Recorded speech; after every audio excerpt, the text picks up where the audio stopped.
What is going on, everyone? Welcome to this week's Pardon the Disruption, which clearly is going to be an amazing show because we decided to start 15 minutes late. I am your host, Matthew Potter. Going to go ahead and get into it, but a couple things real quick. Make sure you're checking us out on our new YouTube channel at Pardon the Disruption. I am your short sale guy. I'm your hedge fund guy and also the co-founder of the family tree over at Real Broker. Go ahead and reach out to me for more info on any of those things. The way that we do things around here, there will be 5 questions that our panel are going to go ahead and answer. We're going to give them roughly about 45 seconds. Might chop it up a little bit shorter for, time constraints.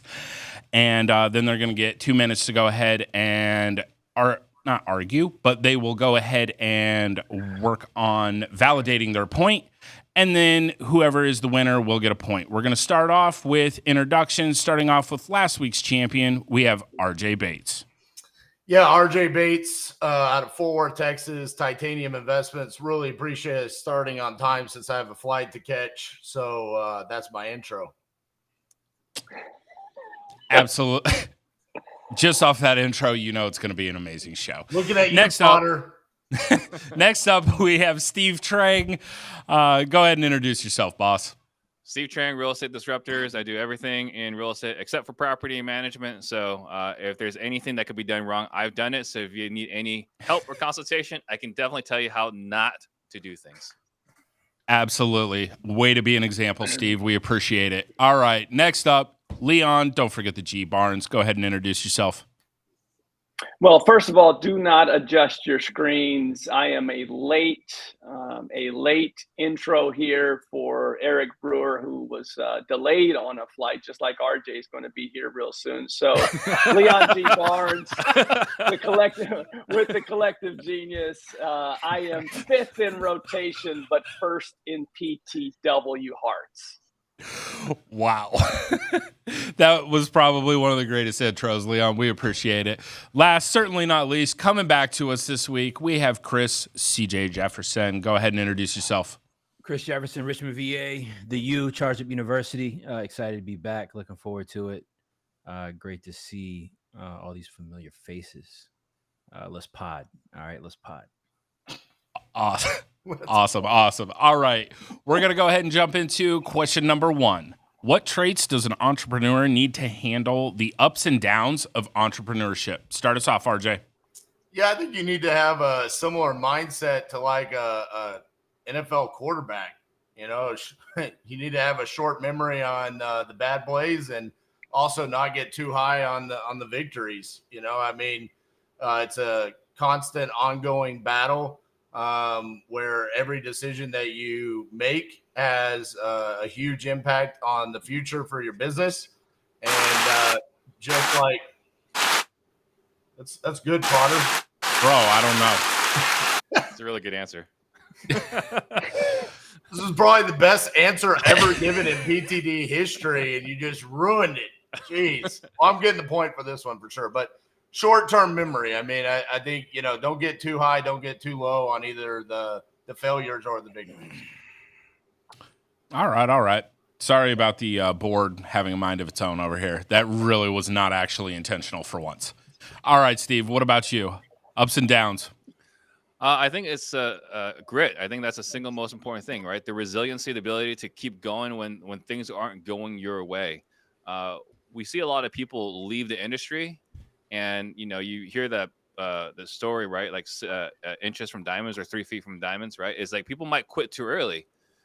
There's a lot of adversity. There's a lot of challenges. Look, things are going to fall apart all the time. We did this show live last week, and when Brian Manley and the door over next door, his power died. I had to go run in the middle of the show to grab an extension cord so he can get his computer up and running.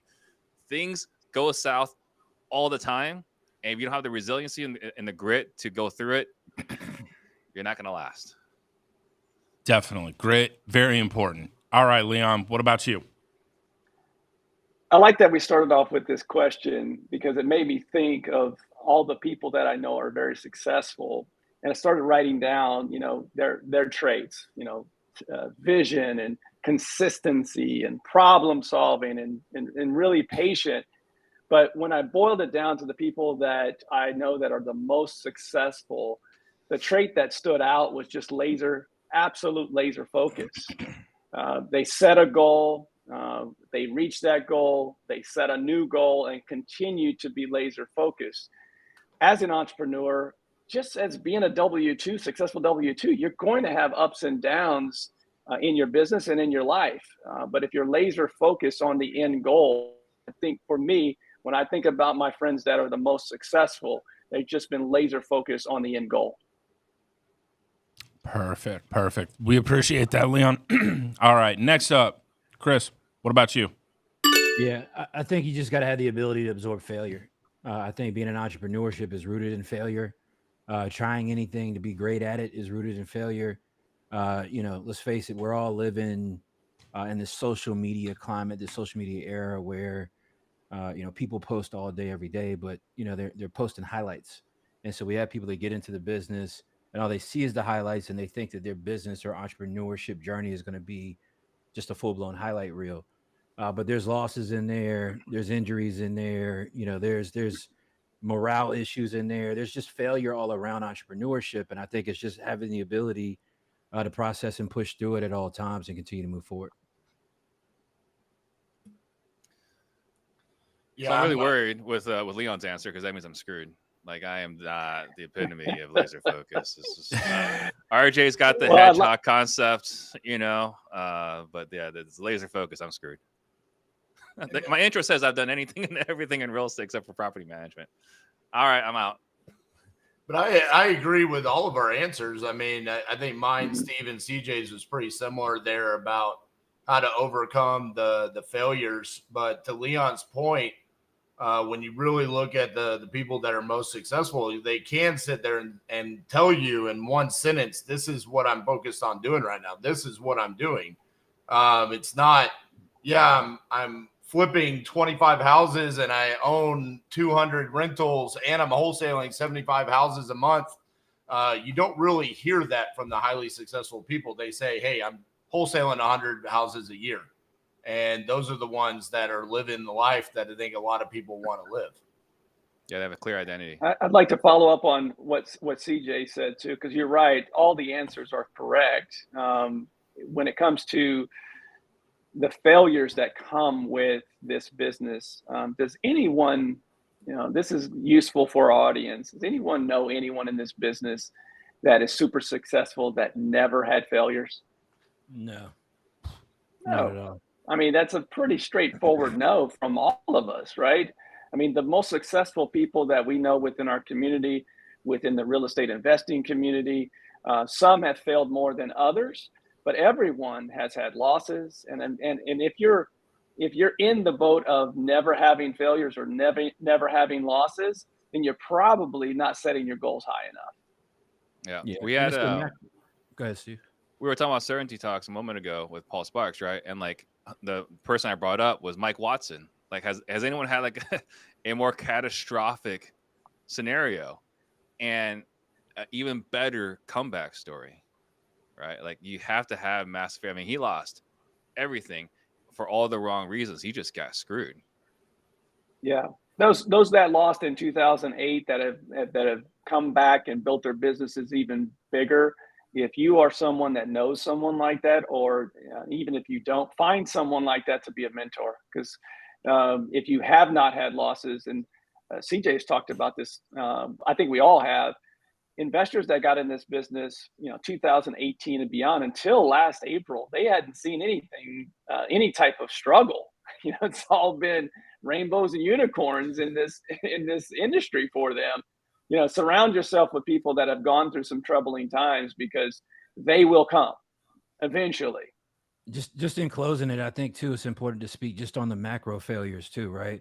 Like it's not always even the wide sweeping ones. It's the deals that fall through, the contractor that burns you, the hole that you open in the wall in your first fix and flip. And now your budget's up 10, 15, 20%. And now you've blown profit. Having the ability to manage and deal with these things when they occur is just extremely important when it comes to entrepreneurship, because it's just bound to happen all the time. That's just the journey. That was a great round. I mean, everybody brought in great information. Pretty much all agreed across the board. which is great to see. Probably a first in PTD history as well. Just for the deeper dive, we're going to go ahead and award that round to Leon G. Barnes over there. Next up, we have, with the Powerball reaching $1 billion, if you received $1 billion for your business, what would you do with that? Start us off, Leon. All right. So I believe that $1 billion or big Powerball earnings, these type of lottery winnings, I think just like alcohol, this accents who you are. If you were to win $1 billion, like whomever it is in California that won yesterday's $1 billion Powerball, whoever they are as a person today, they will be a bigger version of that with more money in their pockets today. So for me as a business owner, giving, improving my community, and I say communities that I live in and do business in, is something that I would continually to double and triple down on, whether that's buying properties, buildings, what have you, and continuing to make, facelift the community, as well as giving back to those nonprofit organizations that are doing the best work within the community to continue to make it better. That for me is what I'm doing already. So with just more money, I would just put more fire to that cause. Very nice, very nice. Just scale it much, much larger. All right. What about you, CJ? Billy? I mean, let's be real, man. I'm gone. You guys aren't going to see me. I mean, what are we talking about here? $1 billion? I'm on a beach somewhere. I'm relaxing. I'm investing in other businesses, doing venture capital, angel investing, and I'm enjoying my life and family, man. And I'm out. I'm not even mad at that. All right, RJ. What about you? Real talk. Yeah, so I'm gonna mirror what I love, which is real estate, with two things that I think we currently need here in the United States, and that's going to be food and energy. Like, our grid needs help. And so I would be going out and I would be buying huge tracts of land for solar farms and buying farmland. Why? Because I already want to own land. I want to own the real estate.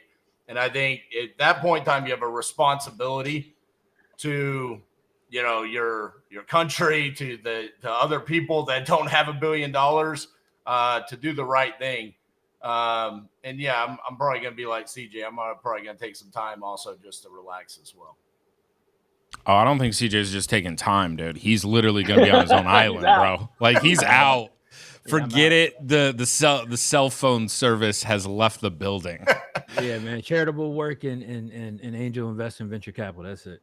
100%. All right. What about you, Steve? I mean, I think I'd just be doing the same thing I'm doing now, right? Like, I think, buying real estate, creating content to inspire entrepreneurship, helping other business owners develop their businesses. And, something we've talked about a lot is, starting that hedge fund. So, we're going to be the biggest buyer, right? So we're going to, like, hey, everyone, send me your deals, right? Before we're saying, hey, send me your deals so I can maybe wholesale it, maybe do something else with it. No, like, I'm going to be the biggest buyer across the country. That would be the intent. So I think just doing more of the same. The only difference is I'll be doing even less work, which is, if possible, right? There will be a lot more who's in place. I'll be doing a lot less of the work, but I'd be doing more of the same things we're doing today. It's going to be like Whoville around here. To be clear, what Steve said is if he got $1 billion, he would continue to do the exact same thing, which is 10 deals a year. That's amazing. Hey, but they're gonna be those are gonna be $100 million deals. Yeah, bigger deals. I think all of us are very similar in our answers that, maybe we're not working as hard, we're giving back. But I do think that, when people say, well, I'm just going to end up on a beach, for personalities like ours, we'll get bored really, really quickly. So you have to have something still from a goal standard that you want to accomplish in life, because just because you have $1 billion doesn't mean that life is over. And I would still do some fun things. Time constraints didn't allow me to say the fun things I would do, which would include I'm investing in some type of sports organization. I'm buying into an NBA franchise, an NFL franchise. I'm figuring out how to get into the game with that level of ownership. But that's some fun stuff. But I go back to, I truly believe that more money just makes you more of who you are. So if you're an a-hole, you'll be a bigger a-hole. If you're a giver, you'll be a bigger giver. Leon, I agree, man. I was right there with you with the sports franchise. Like, but to me, $1 billion now is not enough to buy some of these franchises. So I'm like, Get I you a got hockey enough team. to get started. Right. I gotta go do something else. So some residual income with some solar farms and some farmland, and now I'm gonna go buy my sports franchise. So for sure, I'm getting a new phone, right? I mean, that's a no-brainer. So like, I'm gonna reach out to Potter, CJ, Leon, and then RJ. I'm gonna sell you like a digit at a time. Yeah, I mean, look, I think the blueprint already exists out there. I find it interesting when you guys say, Steve, you do a lot of the same thing. RJ would go do solar farming, and there's a ramp up period to go do those things. Like, you can't get $1 billion today and just all of a sudden you're developing solar farms. I think the blueprint is when you can create a lump sum of money. I think we all could agree that the real balance is in the lending position, right? Having the money. And I think the blueprint shows that the opportunity is really in joint venture opportunities where somebody can be that funding partner to an operator in any type of business, whether it's a liquor business, right? Type of distillery, whether it's, sports team, whether it's whatever. The real leverage of capital and how it's leveraged against all of us in this moment is being in the position where you can go make multiple operators go do the work, and you could increase your revenue 10x. That's the blueprint. That's the play. I wouldn't go be a solar farmer. I go invest it as a joint venture in a solar farmer, be the bank for them, and get a nice return in equity on it. Well, this is why we would all take the lump sum, right? Because we know how to invest it and make more than them holding it for us. 100%. That was a great round. I'm gonna go ahead and award 2 on this one. I'm gonna give it to Steve. Number 1, hedge fund. Appreciate you. Absolutely love it. Number 2, I'm not mad at Island Life over there. Like, I'm not. So CJ, gonna go ahead and throw one to you as well. Not saying anybody's answers were wrong, but let's be real. Those are both great answers. All right, next up. What do you make of Redfin's reporting that 14 out of every 1,000 U.S. homes changed hands during the first 6 months of 23, down from 19 out of every 1,000 during the same time period in 2019? What does Redfin's report mean for home buyers? Start us off, Steve. I don't think it really means a lot for home buyers. I think at the end of the day, right, people ask, when's the right time to buy? When's the right time to sell? It's like when you need to buy a house, you need to sell. It's like that. Everyone's situation is entirely circumstantial. You don't buy a house in 2 years if you need a house today, right? Every time someone tries to time the market is when they get screwed. And so I think at the end of the day, it ultimately comes down to your situation, what you can afford, what interest rates are, and so on. This thing about the right time to buy, right time to sell, we've very rarely seen it for a person that's going to live in a home where it works out for them in the long run. For investors that are buying portfolios, okay, yeah, you got metrics and things to look at. But for a person looking to buy a home, I think these things where they're trying to time the market is usually where things go wrong for them. All right, good insight. All right, Leon, what about you? What are your thoughts on this? I generally, in this particular, with that answer, I do agree with some of it, but I do think that buyers should be keeping an eye on this. I think it goes back to something that Eric Brewer mentioned, I think 6 months ago, if not before, about this may be the best time for those that are FHA and VA buyers. The opportunity is now. I think about it. I read that article, and there was 30% less inventory for the buyers now versus the same time prior to 2020. I mean, there's a lot less inventory, and an FHA, the VA buyer missed out on a lot of properties the last 3 years. I think it's something as a buyer, if all things are equal, meaning that you've got the down payment saved up and you're ready to make that jump. I do think this is something that you definitely keep an eye on, and if you're ready to buy, you should buy. If not, I don't think you should panic. There's going to be other opportunities, but inventory, I don't see this anytime soon getting better. Definitely. Inventory is going to continue to be a struggle. All right, CJ, what about your thoughts? Yeah, this in my world, right over here on the East Coast, this is kind of like when people say, "Hey, Potter, should I do business during the winter?" Right? Should I wait until March or April to start selling houses again? No, look, I mean, the reality of it is this 92%, I think it is 92% of homeowners have an interest rate right now under 6%. They have no incentive to sell unless they have a requirement to move. But now we're in this remote work environment where people have even less of a reason to have to move from where they're kind of getting situated at. I think Leon is right in many ways, right? Like if now's the right time for you to purchase, or you have a need to purchase, people are going to be doing that. I saw a report yesterday where new home like builders are excited right now for new home construction starts because there's such a lack of inventory that they can just continue to create markets all across the U.S. So do I think the report has weight on what you should do in some ways, but I also think that you should sell during the winter too. Good insights. Good insights. All right, RJ, what about you? What are your thoughts on this one? Yeah, what does the report mean for home buyers? I think what it means is that 5 out of every 1,000 people realize that the interest rates are no longer in the mid threes and they're in the mid sixes. I mean, to everyone's point here, why are you going to sell your house and move to have a higher interest rate now? And that's pressing the issue on the inventory levels, and the people that are looking to buy, it's becoming harder and harder. And I don't think that's going to change anytime soon with where the interest rates are. I talk to people all day, every day, where they're saying the exact same thing, where it's like, I have a lot of equity and I'm thinking about it, but does it make sense? Because I'm going to be paying so much more on my new loan. And I think that's what's really slowing people down from where what this is saying is homes changed hands. I don't think that they're wanting to do that right now. I'll jump in. I mean, I think that, again, like I mentioned, the remote work piece, I think that's has a lot of impact. And I mean, ultimately, I think there's going to be a time frame where people have to settle into what interest rates are now and what they're going to be, and what that range really kind of looks like. I think right now people have this figment of imagination where somehow we get back to 3-4% interest rates. Don't see that happening.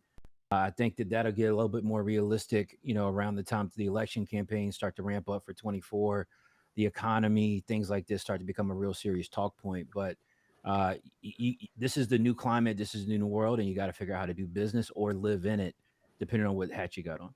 Yeah, I think let's just look at the 6%, right? Let's just say it stays the same for the next 10 years. It doesn't change, right? Then really what you're looking at is it just has to, your current situation has to suck enough that you're willing to have a higher mortgage payment, right? Like I got that HAMP loan back in 2009. My interest rate went from 6.75 to 2, right? I stayed in that house as long as I could. I bought that house as a bachelor, and I stayed in that house until I had my third kid. And after my third kid, it's like, all right, this house is way too small, right? It has to suck enough to justify a larger interest rate. And that's the reality, right? Like it's not painful enough to have to move. Until it's painful enough to have to move, then you will stomach that higher interest rate. Or the incentive, right? So it has to suck enough, or the incentive has to be high enough. Mm-hmm. I think builders are going to be forced to get a little bit more creative. I think us as investors, when it comes to design and what we're doing with properties and how we're making them functional for people in this remote living environment, that is what's going to really start to drive pricing, I think, again. You don't think it's the gray paint and white cabinets? That's not going to do it? Hey, man, I think you're going to have to start switching it up. We've never seen anything like this before. I would say of all of the homeowners that I've talked to over the past 3 months during my lives, the vast majority of the sellers are not selling due to any sort of financial distress. It's due to, hey, I inherited this property, or it was a rental property that the tenants now have vacated and I don't want to, so now I want to cash in on my equity. it's always something. It's not like what we were seeing previously where there was a lot of the pre-foreclosures and those financial distress. And I don't know if that's unique to the way that I'm generating leads, or if that says something also about, hey, the reason why properties aren't changing hands, like Steve said, doesn't suck bad enough to sell my house to go pay double the interest that I'm paying right now. I think I'm okay with just staying where I'm at. That was definitely some great discussion and insight right there. I like hearing from you guys on this. I'm going to go ahead and give Steve-O the point on this because I think this is the first time that we've ever had the advice of it doesn't suck bad enough to be the actual winning advice. But it's a great point. Like it is. It's a great point. Like you got to get that pain point to be able to move something right now. Like that's just the way that it is. Next up, we're going to go ahead and go to question 4. With AI like ChatGPT quickly automating mundane tasks inside real estate, what roles do you see AI taking over and which will require humans? Start us off, Steve. So, looking at business, the way I've equated it is, and learning from Darren Hardy, right? Like there's the heart surgeon, that's the operator, that's the guy that has the experience and knows how to handle the most challenging situations, right? When everything's going wrong, you need the heart surgeon to come in. Then you got the nurse to prep them. You got the doctor to open up the chest cavity, right? Like there's just different degrees of skill required throughout the transaction or throughout an operation. And I think it's the same thing in a real estate transaction. I think the cold outreach is eventually going to get automated by AI. I think lead manager, at least by text, is going to get automated by AI. I wouldn't be surprised if a voice AI is booking appointments for us in the future. If we got transaction coordinators being automated by AI, I see a future in 2 years from now where myself as a sales trainer is no longer as necessary because we got sales AI, right? I think a lot of these things are going to happen. And what's going to be irreplaceable is the person with the experience, the seasonality, who can understand how to problem solve and diagnose different challenges. I think that's where the last realm of where AI will not replace us. Good thoughts. All right, Leon, what about you? Man, I think I'm 2 for 2 with agreeing with Steve. I do think long term that almost every single role that we currently hire for within this space that are not executive level and or skill driven, that long term voice AI technology will continue to get better, that the majority of the positions that we hire will be taken. I think that this is something that I talk to young people quite often about is skills can never be taken away. The same thing that our great grandparents told our grandparents and grandparents told us, those skills can never be taken away. So from the standpoint of the surgeon reference, if you are a plumber, AI is not going to be doing plumbing in the future. They're not going to do HVAC. They're not going to do electric work, right? These are things that no matter what, you as an individual will be always hireable. And AI won't take over that technology. So skill sets, executive level, as well as from a day-to-day work skill. All right, CJ, what about you? What are you seeing with AI? I agree a lot with both what Leon and Steve said. I was going to say a lot of what Steve said. I think one thing that AI could be used for right now, and I think it could be pivotal to our industry and what we're doing, is credit repair, man. There are AI credit repair tools out there right now. Credit is a significant issue in the U.S., right? And I think that you have all these realtors, like Steve's got a brokerage, Potter, you're a realtor. All the time, you got to have conversations with people about what the state is of their credit, how to make adjustments to repair their credit. Right now, man, you've got AI tools where you can upload your credit report and the thing will essentially do it for you. And so I think that's going to be one of the things that in the immediate people can take advantage of right now.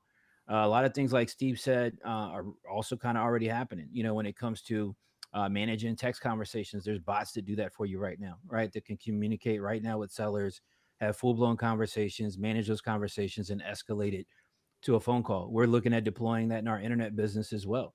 right? Talking with prospective students, people that are interested in the program, interested in our different products. The conversation can be had by an AI tool for that now and in the future. Support. I think what's scary in closing is will AI become regulated because of how detrimental it will be to the job pool kind of across the country. But those are my thoughts. I like the credit aspect. That's a good one. I haven't heard that one a lot. All right, RJ, what about you? What are your thoughts with AI? I think it's interesting because I look back as I was a kid when the internet came out and seeing how that impacted my parents' business, and now being an entrepreneur myself, seeing how pretty much our entire business is run through the internet at this point. And I think that's going to be like the next step with AI. I hope that there's two positions that AI can replace, because they're probably my two least favorite things about real estate. Sorry, Matt. Realtors. I hope that there's a way that can be replaced where, hey, you're just pushing paper. So here, little AI, push some paper for me. And title companies. Wow. Hey, can you push some more paper for us so the people that actually have skills can do their jobs? Sorry, Potter. Probably not going to win this point. You might as well just go catch that flight, bro. Yeah. I do think the one thing that it can't replace would be the sales role, the closing role. I think that people still rely on that human to human relationship and interaction. So I don't see that ever being replaced, specifically with real estate investors. Last note on this. I thought it was adorable that Steve said it's going to take 2 years for his sales training to become irrelevant. That was awesome. You go and totally redeem yourself. Well done. Hey, CJ, you're scoring him on Sunday. I'm scoring him on Saturday, right? Yeah. There you go, man. There you go. All right, perfect. To your point, RJ, the sales piece of things, I do see that AI could take a percentage of sales, no different than when we go to the grocery store now and go through those self-checkouts, right? There's an element that some people don't necessarily, if you could right now call one of these institutional buy or put in something on an institutional buyer's website and they spit you out an offer, you never have to talk to a human. There is a percentage of people that would take that option. So I do think it could even take some of the sales perspective of this business. Technically speaking, to your point, Open Door already has that, where you can go on their site and you essentially get an offer just going through their website already, right? Right, but it's not completed, correct? They have to then send you a contract and do all that. But my point in saying that is the whole thing could be automated in the future. We had Blaine Dorsey, right? He's with Obi down in Florida. And he did an entire transaction where they never once talked to the homeowner. The entire escrow was from initial outbound contact to close of escrow was text message. They just refused to get on the phone. I can see that in all positions. To CJ's point earlier, he was talking about the things that could. Gosh, I just totally lost my train of thought. Steve, you said something there that threw me off for a second. But in general, I think that you will see positions go away, but with new technology comes new positions. This is the same thing that the people in the 1920s and the 1930s said, well, computers in the 70s are going to take jobs away. There'll be someone that needs to continue to make sure that AI technology is growing and working properly. And just think about how easy it would be to have AI just do order taking, like, hello, this is RJ. Like, wow. It's incredible. All right. Steve, the greatest transaction I've ever had was through text message. It was on Batch TV. I sent a text and said, hey, this is RJ. Are you looking to sell your house? She texts back 200,000. I said, what's your email? She sent it to me. That was the entire communication. I made a $50,000 assignment on that. Never To my spoke to her on the point. phone. We Order sold it to a taken. hedge fund. We never went and saw the property or anything. It was the best transaction I've ever had. That is very Louisville, awesome. Kentucky, baby. Oh, RJ, the order taker. We love Yeah, it. baby. You 50,000 orders. You love it. All right. This round, just because of the little bit deeper dive, I'm going to throw it to CJ on the credit repair side. Plus, clearly, RJ is not going to get the point for making me unemployed. So we got that going for us.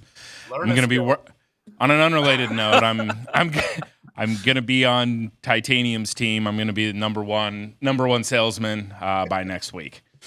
All right. Last question for today. How should governments provide more financial support and incentives to encourage entrepreneurial ventures? I'm excited on this one. I think there's going to be some good discussion.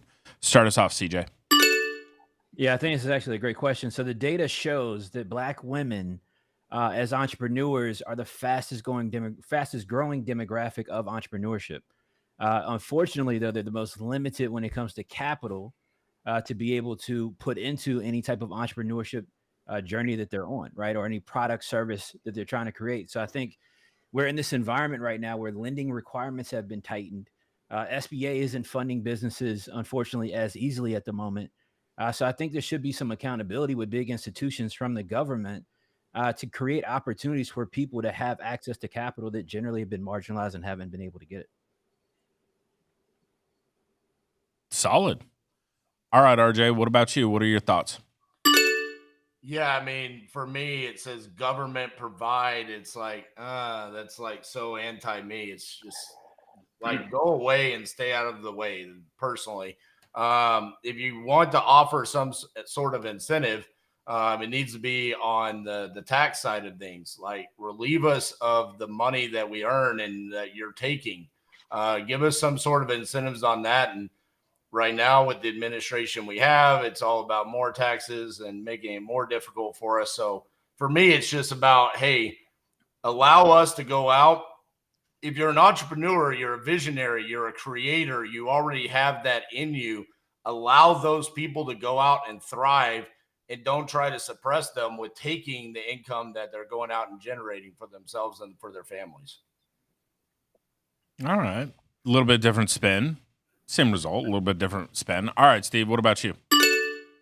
I think the government should never subsidize anything. I think that whenever they subsidize is when things get in trouble. However, I think going back to incentivizing, though, I think they can reduce the tax burden, right? And so, like, I think the best thing about entrepreneurship is that we can create jobs and we can change lives, right? So I think the way to incentivize more hiring more people, right? Because I think that's the most important thing is instead of having, I think it's like 15.3 is what we have to pay for being self-employed, 7.65 for every employee, right? In tax in FICA, right? If we took the 7.65% I have to pay to employ somebody to the government, maybe took it down to 3 or 4%, right? But then I can actually use that money to hire more people. So I think, again, the purpose or the best thing for the government is to have as many employed people as possible. And the best way to incentivize that is to allow us to hire more people. Steve has never wavered ever on the government should not be involved in anything. Like, he is undefeated when it comes to that. All right, Leon, what are your thoughts? He's very focused. He knows his lane. He stays in it. This is one that is tough, right? Because we live in the best country in the world. We talked about this during the 4th of July episode. We live in the best country in the world. And yet it's so frustrating when it comes to government talk as entrepreneurs, because we know that the best way to get things done is through private enterprise and not necessarily through the government. I do agree with RJ and Steve that, taxes is something that they can continue to help us with as entrepreneurs. 99.9% of all businesses are small businesses. Help the small business owner continue to hire people. And to CJ's point, there are a lot of issues that can help, that the government can help subsidize today and also for tomorrow, that we know will help this country be better today and tomorrow. Like, for instance, CJ has mentioned this several times on this show about affordable housing. We know that is an issue, but I don't see, and I could be missing it, but I don't see in communities across America this being subsidized by our government to continue. We just talked about 30% less houses are available to those that are looking to buy a house since 2019. We know that's an issue. Focus on the top issues for today and tomorrow and subsidize those as the opportunity to continue to make the country better. So CJ made a point about credit repair, right? Is there any one institution with worse credit than the federal government? Like, don't think of do one. anything. You suck at everything. Don't do anything. I've never felt like I have a little Asian brother until right now when Steve is about this topic. I think part of the danger, though, in Steve and RJ's perspective, is at some point we got to have a realistic conversation about the fact that cost of goods, services, and cost of living, all right, to the point of affordable housing, is increasing, all right, as it has historically forever. What also is happening, though, for the first time I think ever, is wages aren't increasing. So the RJs and Steves of the world have the perspective at the moment that, well, we shouldn't increase minimum wage. Hey, we shouldn't increase, people's salaries. We shouldn't do this. We shouldn't do that. And the problem starts to become, how are these people going to afford to live? We're going to have massive amounts of people in our kids' future that aren't going to be in positions where they can even afford to live without government intervention. So I think the real conversation should be, at some point, it's not that we don't want the government to intervene, but how can we as the people have some speaking power in how the government does decide to do so? That comes from voting. That comes from getting involved in politics at a local level. Most people don't even know their superintendent is, right? And so really getting intentional about how you're leveraging your existing dollars to have things changed and done, because if not, then they're just going to do it for the people that are giving them money. And that's a conversation that definitely should be had. On that note, CJ, since buying the country club and that being such an eyesore and a problem for the city of Fort Worth, the amount of meetings that we've had with our representatives and the government officials, even on a very local level, all the way down to our district, it starts with the entrepreneurs. They are there. The representatives are saying, I have been voted to work for you, but I need you as the business owner to tell us, what do you need? How can we support you? We have these tax incentive programs to help you. Do you need sidewalks? Do you need lights? What do you need? So it is up to the business owners. And that's one of the things that I've learned from going from, hey, being a small-time real estate investor to doing our first large commercial project. It was like, holy shit, these people are literally saying the words to us like, I'm here to serve you, but I need you to give me direction. Otherwise, I don't know what to do, because I'm not an entrepreneur. I didn't choose to be an entrepreneur. I chose to be a state representative or a city representative. So that's where it's on our shoulders. If I could just make a proposal, just maybe a one specific episode, I would love to have a deep dive conversation on this particular topic, what CJ is talking about, his perspective, RJ, my perspective, right? I would love to have a longer, deeper conversation about this. I think it'd be interesting. Might get us canceled, but I think it'd be interesting. I mean, I'm not opposed to it. Like, even if we did one on like a special day or something like that. This is it's definitely a good conversation. I'm taking this one to the chat because I want to see what the people have to say. And we literally have a tie between RJ and CJ. So that even goes to Steve's point of, man, a much deeper dive on this I think would be friggin' awesome. So point to each one of you. We do have a sixth question, and RJ, I know you're trying to catch a plane, so just have Cassie answer. You're clearly not going to win today, so it's okay. Should entrepreneurs be incentivized or penalized for investing in underdeveloped or economically distressed areas to revitalize communities? Go ahead and start us off, RJ. Hold on, where's the question at? I didn't even hear it. How should Bro, government I just provide- read it. Come on now. Should entrepreneurs Should we be penalized for buying in underdeveloped areas? No. Should you be incentivized or penalized for investing in underdeveloped or economically distressed areas and revitalizing the community? Well, we're already incentivized, and I think if the government is going to be involved, because my choices are penalized or incentivized, it should be to be incentivized. I would prefer they just stay the fuck out of the way. That would be amazing. But if they have to insert themselves into whatever I'm going to do, then yeah, incentivize us, because clearly that's what the community needs. They need real estate investors coming in there to bring that part of the community back up.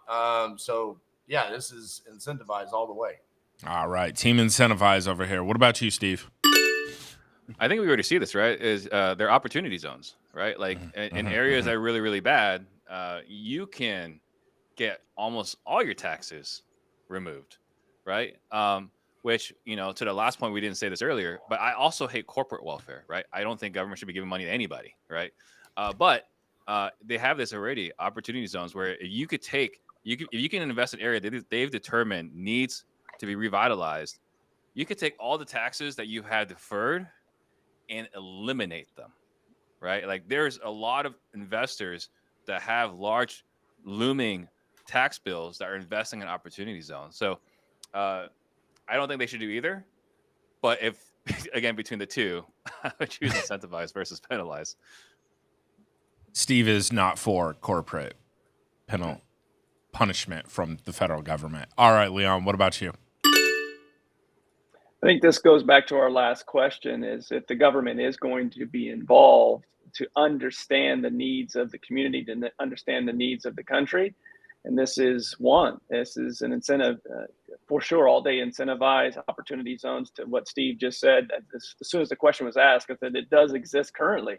Opportunity zones is that. And if they're going to be involved, this is a great example of understanding the needs of the people and giving entrepreneurs the opportunity to go in, make change, and incentivize them to do it.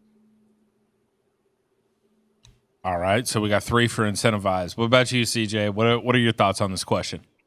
Yeah, I mean, I think we're all going to say incentivize. I think part of the issue, though, is like, let's take what Steve says with opportunity zones. If you actually look at the data about what happened with the opportunity zone program, the harsh reality of it is that it didn't really benefit marginalized communities that really needed it. It benefited what is seen at a federal level as the affordability index for whatever that particular region or locality is. But if you look at the opportunity zone maps in most neighborhoods across the country, a large majority of them didn't actually fit neighborhoods that really needed incentive for people like us to come in and develop it.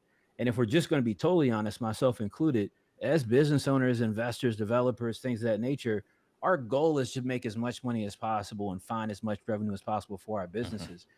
And so the government has to incentivize us, because ultimately, if you can't go into a marginalized community and make any sort of profit, and you're the one taking on the risk, you're the one putting your life on the line and putting your family's futures on the line, and the government isn't willing to support or help you in being able to do that, that's in a very tough spot. But as Leon mentioned, it goes back to the last topic, because you got to go out and vote, man. I mean, the people that make these decisions on what the opportunity zones are, they're the people that you vote for. The people that decide what is affordability, what is the income level per year that means affordability. It's not low income. It's not low income. All right. It's mostly middle class when it comes to affordability. That's based on the people that you vote for. So ultimately, yes, incentive is needed, but it's needed to be pushed by us the right way with good intentions, which I don't know if that's the place that we're ever going to be at again, but there you have it. I mean, I would probably win every part of the disruption if I got to do a mini podcast for every answer that I gave. I mean, this dude just took 6 minutes to answer. Bro, he Potter? took the 2 minutes. You didn't chime in, dude. Potter, you know what's hilarious? RJ, you rallied towards the end of your response, but at the beginning you fumbled quite a bit, and it was kind of obvious and clear to us that you had no idea the fact that incentive is needed in certain areas and certain communities. The question was so shocking that he asked You know why it's so shocking, RJ? You know why it's so shocking? Because you've just never thought about it. What are you talking about? Where's the mute button?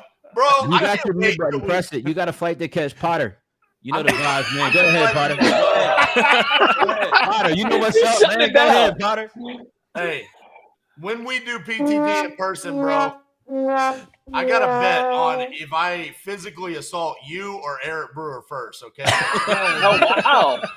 Wow. Bro, listen, you don't even want that type of smoke. You're going to have to wear hockey equipment fucking with me, bro. Actually, asked Matt Andrews how tall Eric Brewer was, and when I found out he's actually short, I said, okay, Eric's going to be the one. Because You might want to go that direction, man. Yeah. You gotta go that direction. So for everyone that's wondering what we're talking about here, we're doing PTD live in Tampa, Florida, right? So they made an exception to let RJ into the family mastermind so we can do this event. So we're going to be on stage live in Tampa, Florida on, I want to say September 26th, somewhere around there. So it's going to be an awesome, awesome event at Family Mastermind. Thanks for the First reveal, time all RJ. five of us together. Are we going to go to like an hour and a half format for that? No, I'm hoping that they start serving alcohol when we start. That's my hope. I think that is a terrible idea. I think everybody is in agreement that's a terrible idea. I heard RJ had a great drinks episode with Alex Sines. I think if we can relive this moment. Bro, I don't even know. All right. Hold on. I'm going to the chat. I got to take a look at this. I'm not even making informed decisions anymore. I'm just going to the chat. I want to hear from the people. CJ got the point that round. CJ does win. That being said, CJ is absolutely going to annihilate RJ in person. PTD. Look, we got goalie Bates over here going against Gretzky. It's going to be like a whole thing, man. I don't know. All right. I think real CJ talk. is like 8 inches taller than RJ. That's a fact. That's a fact. I'm not even mad at that. All right. Everybody, thank you for joining us today. Sorry that we got started a little bit late, kind of had to rush through a little bit of this, but we, as always, thank our panelists. Great job to everybody except for RJ trying to make me unemployed. Go ahead and catch your flight, boss. We understand. As always, thank you everybody for tuning in, checking us out. We're going to go ahead and say bye. We'll start off with our champion today. CJ, say bye to the people. Bye, people. Always a vibe. Always fun to do PTD. Always fun to beat RJ most especially. 7 p.m. tonight, Eastern. All right, starflippingdeals.com. We got a class going on. Nothing is for sale. Just come hang out, learn about real estate. I'll see you there. Awesome. RJ, you want to say bye to the people before you go get on the Learjet? Yeah, just for reference, because I know we're always on camera. I'm 6 foot tall. CJ is just that fucking big, okay? He's like an NBA basketball player without any skills, all right? Kind of like Potter in real life, you know? Wow. He's going to be unemployed. So appreciate today's episode, guys. See y'all next week. Tune into the Closers Olympics press conference. It starts here in a couple of hours. That's always a good time. So tune into that. See you guys. Make sure you call your bookie in Vegas. Put your money on RJ. It's a guaranteed L. All right, Steve. Say bye to the people. Fun episode as always. Got to talk about some deep stuff. So it's always a pleasure. Got to chop it up a bit. So great time as always. Thanks you all. Thank you all for watching. And Steve, we also do appreciate you coming with some great answers today. It's a lot better than the last 8 to 9 weeks that we've been doing the show. We do appreciate it. I'm more informed. I'm feeling more informed. Absolutely. Every day we're more informed. I'll give you the cheat sheet for next week. All right, Leon. What about you? Say bye to everybody. Bye, everybody. Fun show today. Learned a lot, including that AI will take over really soon, host and judge of PTD, because clearly he let the chat run the vote today. So we know AI can take that role in the future. Love you, Matt. Wow. All right. And on that note, we're going to go ahead and head out. Apparently, I'm unemployed. I'm looking for employment. So feel free to go to hirematthewpotter.com. check it You out. got fired from hosting and realtor today. Man, this is a rough day. Man, I Well don't know. played, sir. See, hey CJ, can I get on payroll over at the U, bro? Come on, you know we got you, bro. There You we know go. got you, man. He's got me Yeah. covered. Jump on the webinar so you can learn how to wholesale. There we you go. go. There you go. Absolutely. Everybody, thank you for tuning in. It was great being here. We will see you guys next week. We'll see you later.